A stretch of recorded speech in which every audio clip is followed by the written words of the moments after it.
Უბრუნდებით თემას, რომლითაც დავიწყეთ დღევანდელი გამოშვება, ეს უკავშირდება ირანს. დონალდ ტრამპის განცხადებას კიდევ ერთხელ წაგიკითხავ და უკვე შემდეგ სტუმართან განვაგრძობთ საუბარს. ირანელო დემონსტრანტებო, გააგრძელეთ პროტესტი, აიღეთ თქვენი ინსტიტუტები, შეინახეთ მკვლელებისა და მოძალადეების სახელები, ისინი დიდ ფასს გადაიხდიან. ყველა შეხვედრა გავაუქმე ირანელ ოფიციალურ პირებთან, სანამ დემონსტრანტების უაზრო მკვლელობა არ შეწყდება. დახმარება გზაშია, გავხადოთ ირანი ისევ დიადი, ეს დაწერა დონალდ ტრამპმა დაახლოებით საათნახევრის წინ ირანში მსხვერპლის რაოდენობა სულ უფრო იზრდება, უკვე 1000-ზე ლაპარაკი, დაკავებულთა რაოდენობა კიდევ უფრო მეტია და მოსალოდნელი ასევე საჯაროდ სიკვდილის დასჯის დაწყება ირანში, ასე რომ მთელი მსოფლიო ელოდება დონალდ ტრამპის გადაწყვეტილებას. გარკვეული ვარიანტები არის მის მაგიდაზე, როგორც მედია საშუალებები წერენ, თუმცა საბოლოოდ რა გადაწყვეტილება იქნება, ამის თქმა რა თქმა უნდა ძალიან რთულია ახლა. მედია პლატფორმა რეალ პოლიტიკის ანალიტიკოსი გიორგი ლოლაძეა ჩვენთან სტუდიაში სტუმრად. საღამოშვიდობისა, დიდი მადლობა მომბრძანებისთვის. როგორ გაიგეთ თქვენ ტრამპის ეს ბოლო განცხადება, რას შეიძლება ეს ნიშნავდეს? საღამოშვიდობისა, ამ ეტაპზე რა თქმა უნდა რთულია იმის თქმა, რა შეიძლება ეს ნიშნავდეს, მაგრამ ამ განცხადების შემდეგ თუ რამე ქმედება ვერ ვნახეთ, ეს ძალიან შემაშფოთებელი იქნება ყველასთვის და ნამდვილად არ იქნება ძალის დემონსტრირება ამერიკის შეერთებული შტატების მხრიდან და შესაბამისად უნდა ველოდოთ, რომ ამ განცხადების შემდეგ რაღაც ქმედებებს უნდა ველოდოთ. რა შეიძლება იყოს ეს ქმედებები, ეს ძალიან ფართო სპექტრია, ხო? ეს შეიძლება იწყებოდეს კიბერთავდასხმებით ამ მოძალადე რეჟიმზე და მათ ამ ძალადობრივ ინსტრუმენტებზე რათა მოხდეს მათი პარალიზება, ასევე შეიძლება მოხდეს მათი იმ საშუალებების დაბლოკვა, რომლითაც ისინი თავად ბლოკავენ ინტერნეტის მიწოდებას და ახლა უკვე არა მხოლოდ ინტერნეტის მიწოდება დაბლოკეს, უკვე გადასულიერენ იმ ადამიანებზე რეპრესიებზე, რომლებთაც აღმოუჩენენ Starlink-ის მოწყობილობებს თავიანთ სახლებში თუ მათსაკუთრებებში. მეორე, რა თქმა უნდა, შეიძლება იყოს სხვადასხვაგვარი წერტილოვანი დარტყმები იმ რეპრესიული აპარატის ლიდერებზე, რომლებიც ან პირველ რიგში ალბათ ეს ბასიჯების შტაბ-ბინები რეგიონებში და თეირანში, ასევე შეიძლება იყოს გუშაქთა კორპუსის გენერლებზე თავდასხმა, რისი გამოცდილებაც ისრაელს აქვს რამდენიმე თვის წინ, როდესაც მათ ომი ჰქონდათ და დაახლოებით 15-მდე მაღალჩინოსანი ყველაზე მაღალი რანგის გენერლები მოუკლა მაშინ ისრაელმა. ასევე შეიძლება იყოს წერტილოვანი სამხედრო დარტყმები ბირთვულ პროგრამაზე, შეიძლება იყოს დარტყმები სხვა სამხედრო ობიექტებზე. მაგრამ რაღაც უნდა იყოს აუცილებლად ეს განცხადებაც ქმნის ამ განცხადებას. თუმცა არაფერს არ გამოვიწყოთ დონალდ ტრამპის. რთულია რა თქმა უნდა, თქვა როგორ ფიქრობთ? ერთი საკითხი რაც თქვენ ახსენეთ 12 დღიანი ომი, რომელიც აშკარად ირანის მარცხით და დასუსტებით დასრულდა. ახლა თუ კი სამხედრო ჩარევა იქნება, ჩვენ ეს უნდა აღვიქვათ ისე რომ რისკები რა თქმა უნდა არსებობს, რომ ამან გარდამტეხი მნიშვნელობა უნდა ითამაშოს რეჟიმის ცვლილებაში თუ აი როგორ უნდა შეაჩეროს სხვანაირად აი ეს პროცესი, სადაც ათასობით მოკლულზე ვსაუბრობთ ახლა, რაღაც უნდა იყოს იმგვარი, რაც ამ პროცესში შეაჩერებს ან თლიანად რეჟიმის ჩამოშლა შეუწყობს ხელს. ალბათ დონალდ ტრამპის გათვლა შეიძლება იყოს ამ რეჟიმის ისე დასუსტება, რომ მე ამ რეჟიმმა ხელი მოაწეროს რაღაც იმ ტიპის შეთანხმებას, რაც მოახდენს ამ რეჟიმის შემსუბუქებას და ტრანზიციაზე გადასვლას. ასევე შეიძლება პირობებში იყოს ბირთვულ პროგრამაზე უფრო მკაცრი შეზღუდვების დაწესება. უბრალოდ არ ვიცი რამდენად არის ირანის ეს ხელისუფლება ეგრე განწყობილი, იმიტომ რომ თუ დავაკვირდებით მის ქმედებებს, კარგად ხედავთ, რომ მისი განწყობა არის ის, რომ მაქსიმალური რეპრესიებით ჩაახშოს ეს პროტესტი და მე უკვე გააგრძელოს ისე საქმიანობა, როგორც ადრე აგრძელებდა და სამწუხაროდ წარსულში მას ეს წარმატებით გამოსდიოდა, თუმცა ეხლა განსხვავებულია ვითარება. განსხვავებულია, იმიტომ რომ თავად რეჟიმი არის დასუსტებული, ქვეყანას აქვს უმძიმესი ეკონომიკური პრობლემები, ეს საპროტესტო აქციები მოჰყვა ომში დამარცხებას და ასევე პროტესტში ჩართულია ბევრად უფრო ფართო სპექტრი საზოგადოების, ვიდრე ეს იყო ხოლმე წარსულში. და ის სპექტრიც, რომელიც საყრდენი იყო ხოლმე როგორც წესი, ხო?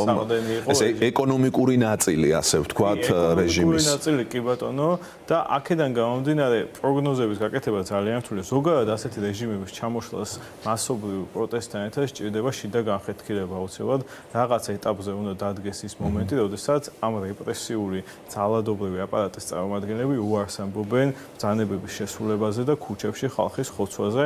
ეს არის უმნიშვნელოვანესი და ამის გარდა, რა თქმა უნდა, ძალიან მნიშვნელოვანია პოლიტიკური ალტერნატივის არსებობა, რაც ჯერ ღია კითხვაა ამ პროცესში. დიახ, ამაზეც გითხავთ, როგორ ფიქრობთ, რამდენად მოულოდნელი იყო ეს შეერთებული შტატებისთვის, ისრაელისთვის, მთლიანად მსოფლიოსთვის, რაც ირანში აი უკვე დეკემბრის ბოლოს დაიწყო 12 დღიანი ომი, რომელმაც ირანი დაასტუს და გასაგებია, მაგრამ ეს უნდა განვიხილოთ იმის პირდაპირ გაგრძელებად, რაც ახლა ხდება. პირდაპირ გაგრძელება და ეს უფრო ფართო პროცესის ნაწილია, ხო? ირანი აქამდე მიიყვანა წლების განმავლობაში დაწესებულმა უმკაცრესმა სანქციებმა, მიიყვანა იმან, რომ უზარმაზარი კორუფცია, მიიყვანა იმან, რომ მათ ასობით მილიარდი დახარჯეს ბიუჯეტურ პროგრამაზე, რომელიც ძალიან მძიმედ დაზიანდა ამ თავისი მარიონეტული ტერორისტული ქსელის მშენებლობაზე, რომლის უდიდესი ნაწილიც ისრაელმა გაანადგურა ბოლო 2 წლის განმავლობაში და აი ყველაფრის ერთობლიობა მიიყვანა აქამდე ირანი. არ ვიცი, რამდენად მოულოდნელი იყო ეს, მაგრამ თავარი, რა თქმა უნდა, ვისაც წვლილი მიუძღვის ამ პროტესტების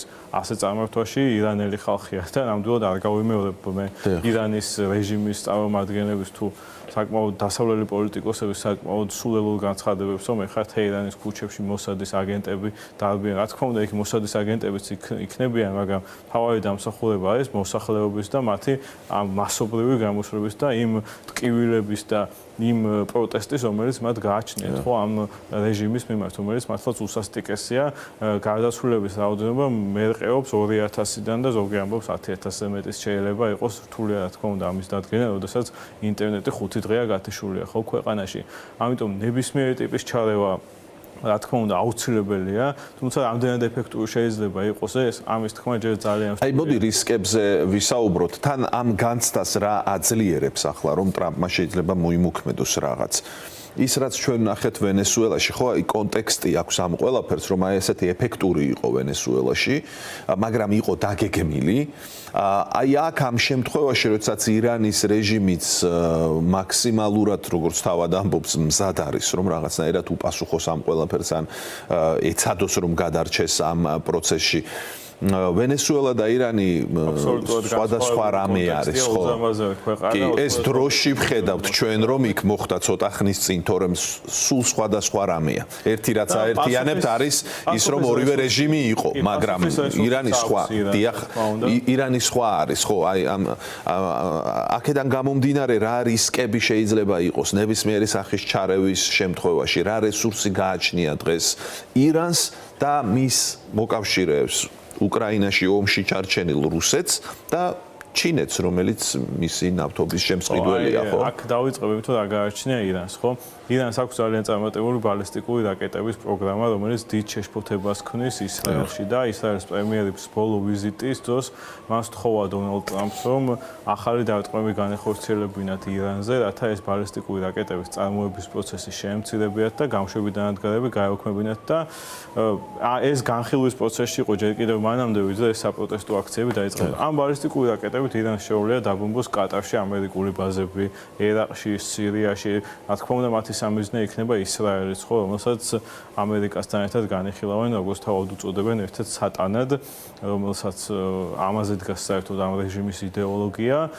ეს რაღაც ზიანის მომტანი შეიძლება იყოს, ასევე მათ შეიძლება სცადონ სპარსეთის ყურეში ნავთობის და სპარსეთის ყურიდან ნავთობის ექსპორტის ჩაკეტვა, დანარჩენ მსოფლიოში და სპარსეთის ყურის ქვეყნები არიან მთელი ნავთობის მიწოდების 40% მთელ მსოფლიოში. რაც უბრალოდ დაუშვებელია, რომ მაგას ვინმე შეეგუოს. ხო, არავინ არ შეეგუება, მაგრამ ამას ეცდებიან და ამის გამოცდილება მათ გემებზე თავდასხმებით რუსიტებისგან. ანუ მიანიშნებთ, რომ შეიძლება ფართო ომში გადაიზარდოს და ეს იყოს ყველაზე დიდი რისკი, თუ მიანიშნებ, რომ აქედან გამომდინარე არველი ფართო ინტერვენციას ამერიკის შეერთებული შტატებისგან, იმიტომ რომ რისკები არის ძალიან დიდი და რაც თავია დონალდ ტრამპის ადმინისტრაციაში ახლა თითქოს ხედავთ, რომ ეს ინტერვენციონისტული ჯგუფი უფრო მოძლიერდა ნავიზე მეორე იზოლაციონისტური, მაგრამ ინტერვენციონისტებსაც ახსოვთ ერაყის ძალიან ცუდი გამოცდილება და ზოგადად მათ ელექტორალურად ისინი დიდ საფრთხედ აღექვავენ ჩართვას ხანგრძლივ და დამღლელობაში, რის წინააღმდეგ მოძრაობის ლიდერიც არის თავად დონალდ ტრამპი და ამ დაპირებებით მოვიდა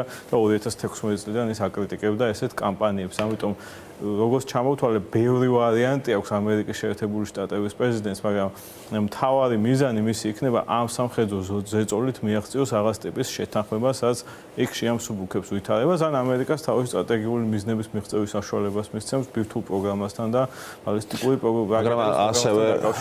ასევე ძალიან ართულებს სიტუაციას, ან შეიძლება ამარტივებს, გააჩნია რომელი კუთხით შევხედავთ. ჩვენ 12 დღიან ომზე, როდესაც საუბრობდით, იქ კონკრეტული სამხედრო ესე იგი მიზნები არსებობდა, ასე ვთქვათ, ესა თუ ის ობიექტი უნდა განადგურებული იყო და ეს გასაგებია, მაგრამ აქ ვლაპარაკობთ პროცესზე, როდესაც ხალხია თან ქუჩაში. ანუ ეს ქმნის თუ არა ძალიან არაპროგნოზირებაც. მე როგორ შეიძლება განვითარდეს სიტუაცია. ეს კომპონენტი არ იყო მაშინ. ახლა არის ეს. მაშინდელი ომი ეფუძნებოდა 20 წლის განმავლობაში შეგროვებულ სადაზვერვო ინფორმაციას და უზარმაზარ აგენტურას, რომელიც ისრაელს ჰქონდა ირანის შიგნით, ხო და ახლა აბსოლუტურად განსხვავებული ვითარება აქ მივდივართ სწორედ იმ საკითხზე, რომ ქვეყნის შიგნით უნდა არსებობდეს პოლიტიკური ალტერნატივები, ხო, რომელიც ვერ ჩნდება ფიზიკურად ეგეთ რეჟიმებში, იმიტომ რომ არათუ ალტერნატივა და რეჟიმის მოწინააღმდეგეები, რეჟიმის ყოფილი პრეზიდენტები და პრემიერ-მინისტრები იმყოფებიან დღეს შინაპატიმრობაში ირანში და ისინი განცხადებებსაც კი ვერ აკეთებენ. ხა ქვეყნის შიგნით ვერ ჩდება, გიორგი, ქვეყნის გარეთაც არა აქვს ამას დიდი წარმატება, მაგალითად კი, ქვეყნის გარეთ ჩვენ ხედავთ შაჰის შვილის კი, ამას ვხედავთ, მაგრამ მის გარშემო კონსოლიდაცია ქვეყნის გარეთ ვერ მოხდა. ხო, აი წლების განმავლობაში ვნახეთ, რომ რაღაც დიდი წარმატება ამ კუთხით არ იყო, თუმცა ახლა ის ძალიან აქტიურია თავისი განცხადებებით. ანუ თუ ალტერნატივა არ არის ისეთი ძლიერი და მკაფიო და სწორად აღნიშნეთ, შეუძლებელია თვითონ ირანში ახლა რაიმე ალტერნატივა არსებობდეს ისეთი სერიოზული და მაკონსოლიდირებელი. ასეთ ვითარებაში, როცა ეს კომპონენტი მოიკოჭლებს, ეს რა გავლენას აქვს? ხო, არა, მე ახლა იმის თქმა არ მინდა, რადგან ალტერნატივა არ არსებობს, უნდა დარჩეს ეს. ცხადია, ხო. აქ იმის თქმა მინდა, რომ სასურველი იქნებოდა, რომ არსებობდეს. იმას, რომ ეს ალტერნატივა მე პოლიტიკური გავლენის დასადა მოპოვება. რომელიც დაასუსტებდა რეჟიმს. და არა ის რამდენად კარგი იქნება პოლიტიკური თვალსაზრისით. მოძრაობას დაეხმარება, იმიტომ რომ წინა რევოლუცია დაიწყო 1978 წელს და ერთ წელზე დიდხანს მიმდინარეობდა და იყო მომენტები, როდესაც კონკრეტულ ქალაქებში ხელისუფლებას თმობდა მაშინდელი ხელისუფლება შაჰი და ანუ ეს არ იყო ერთდღიანი პროცესი მაშინაც და აქაც ჩემი აზრით ძალიან გრძელ პროცესს ვადევნებ თვალს და ეს არ დასრულდება ძალიან სწრაფად მიუხედავად იმ მასშტაბის რეპრესიებისა, რასაც ვხედავთ. ირანს ყავს ძალიან ახალგაზრდა მოსახლეობა, ამ ახალგაზრდებს აქვს საკმაოდ კარგი განათლება და უბრალოდ შეუძლებელია იარსებობს ასეთ საზოგადოებაში ამ ტიპის რეჟიმმა და მიუხედავად იმისა, რომ მაქსიმალურად ცდილობენ ჩაკეტონ ეს საინფორმაციო ველი და საერთოდ თავიანთი ქვეყანა, მაინც ვერ ჩაიკეტება თანამედროვე სამყაროში. თან გავითვალისწინოთ, რომ ირანს ყავს 4 მილიონიანი დიასპორა, რომლებსაც ყველას ყავთ იქ ნათესავები და ნაცნობები და ასე შემდეგ და აქედან გამომდინარე ეს რეჟიმი რომც დარჩეს, გრძელვადიან პერსპექტივაში მათთვის ძალიან რთული იქნება რეფორმირების გარეშე ამ ფორმით დარჩენა. ან ეკონომიკური მოდელი უნდა შეცვალონ, რომელიც კატასტროფულია და მათ შორის პოლიტიკური თავისუფლებებიც რაღაც დოზით უნდა გააშინონ. ამ შემთხვევაში ისინი განწირულია. ეს სიტყვა ხო ალტერნატივა მართლაც არ შეესაბამება იმ რეალობას, მაყურებელმაც რო სწორად აღიქვას, ანუ ჯგუფები, რომლებიც დაეხმარებოდნენ ამ პროტესტს, ამაზე ალაპარაკი, თორემ ნებისმიერი ალტერნატივა ჯობია იმას, რაც ახლა არის ირანში. ჩვენ ვსაუბრობთ როგორც ასე ვთქვათ დამხმარე საშუალებაზე ამ პროტესტში, ხომ? გარედან შესაძლო ჩარევა, შიგნით პროტესტი არსებობს და კარგი იქნებოდა არსებობდეს ასევე რაღაც ძალები პოლიტიკური თვალსაზრისით, რომელიც მიეხმარებოდა ამ პროცესს. აი თქვენს გაიხსენეთ რევოლუცია და მინდა აი დღევანდელი პროტესტის შინაარსზეც კითხოთ, ანუ მის აგებულებაზე, ასე ვთქვათ. მაშინ იყო სიტუაცია, როდესაც რელიგიური ჯგუფები და მათ უკან დგომი ხალხი, ასევე ის, ვინც შეიძლება ლიბერალური განწყობებით იყო, მაგრამ შაჰის წინააღმდეგ იყო, ახალგაზრდობა, სტუდენტობა, ეს ყველა ჯგუფი მემარცხენე მიმართულება, ანუ ბევრი ჯგუფი იყო, რომელსაც ერთმანეთთან თითქოს კავშირი არ ჰქონდათ, მაგრამ საბოლოო ჯამში დიდ პროტესტში გადაიზარდა და დაემხო შაჰი. აი ახლა რა შეგვიძლია ვთქვათ, აი ამ ქსოვილზე, რომელიც დღეს ქუჩაში აქტიურობს, თავს წირავს პრაქტიკულად, არის თუ არა ეს ისეთივე მძლავრი, რომელსაც შეგვიძლია დავარქვათ საზოგადოების კონსოლიდაცია მაგალითად. კი, ჩემი აზრით მასშტაბების თქმა რთულია, მაგრამ რა თქმა უნდა ძალიან ფართო კოალიციაა, ეს არის ახალგაზრდები, ეს არის საშუალო და საშუალოზე მაღალი კლასი ოღონდის ხალხი, ვინც ხელისუფლებაზე და საბიუჯეტო რესურსებზე არ არის დამოკიდებული. ეს გახდნენ უკვე ის ბაზრობებზე დასაქმებულები ვაჭრები, რომლებიც როგორც წესი კონსერვატორულად იყვნენ განწყობილი და დღეს ყველაზე მეტად მათ დაარტყა ამ რეჟიმის პოლიტიკამ და ისინი მიიყვანა უმძიმეს მდგომარეობამდე. ასევე ისიც უნდა აღინიშნოს, რომ საპროტესტო აქციები გვხვდება ირანი, რომელიც მრავალეთნიკური ქვეყანა, არა მხოლოდ სპარსელებით დასახლებულ დასახლებებში, მაგრამ მაგალითად ჩრდილოეთ ირანში, სადაც უმეტესად აზერბაიჯანელები ცხოვრობენ, გვხვდება ბალუჯისტანში, გვხვდება სამხრეთში, სადაც სუნიტური დასახლებებია, ქურთების ქალაქებშიც არის საპროტესტო აქციები, ამიტომ მრავალფეროვანია ძალიან ეს საპროტესტო აქციები და ეს რა თქმა უნდა სერიოზული პრობლემაა ამ ხელისუფლებისთვის და ამ რეჟიმისთვის.